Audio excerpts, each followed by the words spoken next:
6 മാസത്തേക്കുള്ള മല്ലിയും മുളകും മഞ്ഞളും ഒരുമിച്ച് നല്ല വേനൽക്കാലത്ത് ഉണക്കി പൊടിച്ചു വച്ചിരുന്നാൽ മഴക്കാലത്ത് നമ്മൾ കടകളിൽ നിന്നും വാങ്ങേണ്ടി വരില്ല. എന്നാൽ ഇത് ഉണക്കുന്ന രീതിയാണ് വളരെ സൂക്ഷിക്കേണ്ടത്, ഇല്ലെങ്കിൽ പൂപ്പലടിക്കും.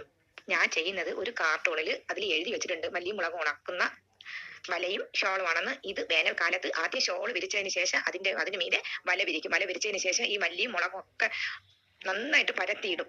എന്നിട്ട് അതിന്റെ പകുതി വല കൊണ്ട് തന്നെ മൂടി ചുറ്റും ചെടിച്ചട്ടികൾ എടുത്ത് വെച്ച് നന്നായിട്ട് ഉണക്കി വെച്ചാൽ മഴക്കാലത്ത് നമുക്ക് നല്ല സുരക്ഷിതമായിട്ട് പൂപ്പലടിക്കാണ്ടിരിക്കുകയും ചെയ്യും. മഴക്കാലത്ത് നമുക്ക് ബുദ്ധിമുട്ട് വരാതെ നമ്മൾ കടകളിൽ നിന്ന് വാങ്ങേണ്ടത് വരുമില്ല. എന്നിട്ട് ഉപയോഗം കഴിഞ്ഞതിന് ശേഷം ഈ വലയും ഈ ഷോളും ഈ കവറിലാക്കി നമ്മുടെ വീടിന്റെ ഒഴിഞ്ഞ സൺസൈഡുകളിൽ വച്ചിരുന്നാൽ മതി. അവിടെ സുരക്ഷിതമായിട്ടിരിക്കും. ഇത് എപ്പോഴും നമുക്ക് ആവശ്യമുള്ളതല്ല, അതുകൊണ്ട് അവിടെ ഇരിക്കും. ഇതൊക്കെ കിച്ചണിൽ കൊണ്ടുവച്ചാൽ എന്തെങ്കിലും ഒതുക്കുമ്പോൾ ഇതൊക്കെ എവിടെയെങ്കിലും ഒക്കെ പോകും.